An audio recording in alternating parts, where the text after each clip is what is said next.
மதுரையில் ஜாக்டோ-ஜி அமைப்பினருக்கு ஆதரவாக காவல்துறை அமைச்சு பணியாளர்கள் போராட்டத்தில் ஈடுபட்டு வருகின்றனர். இதுபற்றி விரிவான தகவலோடு தர காத்திருக்கிறார் எமது செய்தியாளர் ஸ்டாலின். அவரிடம் கேட்கலாம். ஸ்டாலின், போராட்டத்திற்கு ஆதரவாக எவ்வளவு பேர் ஈடுபட்டிருக்காங்க? கூடுதல் விவரங்கள் என்ன ஸ்டாலின்? நிச்சயம், அதாவது ஜாக்டோ-ஜி அமைப்பினர் 9 அம்ச கோரிக்கைகளை வலியுறுத்தி போராட்டத்தில் ஈடுபட்டிருப்பதை நாம் அறிந்திருப்போம். இந்த நிலையில் ஜாக்டோ-ஜி அமைப்பினருக்கு ஆதரவாக தமிழ்நாடு காவல்துறையினுடைய அமைச்சு பணியாளர் சங்கத்தினர் சற்று நேரத்துக்கு முன்பாக திருவள்ளுவர் சிலை முன்பாக திரண்டு அவர்கள் கண்டன ஆர்ப்பாட்டத்தில் ஈடுபட்டார்கள். பனங்கல் சாலையில் சாலை மறியலில் ஈடுபட்ட அவர்களை கைது செய்யக்கூடிய நடவடிக்கையை தற்போது போலீசார் ஈடுபட்டுக் கொண்டிருக்கிறார்கள். சுமார் 200க்கும் மேற்பட்ட தமிழ்நாடு அமைச்சு பணியாளர் சங்கத்தினுடைய அந்த காவல்துறை பணியில் இருக்கக்கூடியவர்கள் தற்போது இங்கே ஆர்ப்பாட்டத்தில் ஈடுபட்டு அவர்கள் கைது செய்யக்கூடிய நடவடிக்கையாக நடந்து கொண்டிருக்கிறது.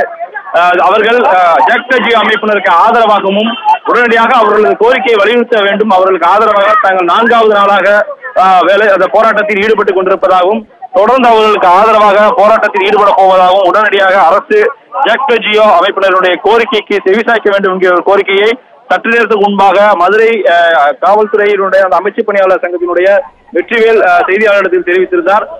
தொடர்ந்து மதுரையில் ஜாக்டோ-ஜி அமைப்பினருக்கு ஆதரவாக காவல்துறை அமைச்சு பணியாளர்கள் தற்பொழுது போராட்டத்தில் ஈடுபட்டு வருகின்றனர். இது பற்றி விரிவான தகவலை செய்தியாளர் ஸ்டாலின் வழங்க கேட்டும். தொடர்ந்து அடுத்த செய்திகளை பார்ப்போம்.